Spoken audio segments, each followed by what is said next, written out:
ඒ කට චීවරයේ රැගත් ඒ මනරම් දර්ශනීය පෙරහැර මේ අවස්ථාවේදී අපේ සොයිරාගේ නිවසින් රාජරත්න මල්ලවආරච්චිගේ නිවසින් ඒ මනරම් නර්තන කණ්ඩායම සමගින් සිය නිවසින් මේ අවස්ථාවේදී ඒ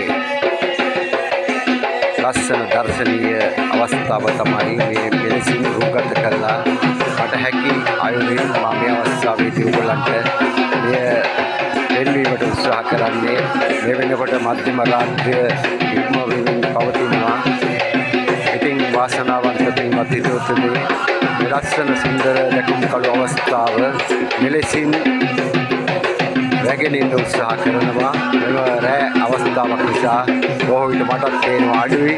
නමුත් හැකියක් ආයුරින් මම මෙය රූපගත කරනවා. බලා ගන්න වගේ ආදරණීය වාසනාවන්ත පින්වත් හිතවතුනි.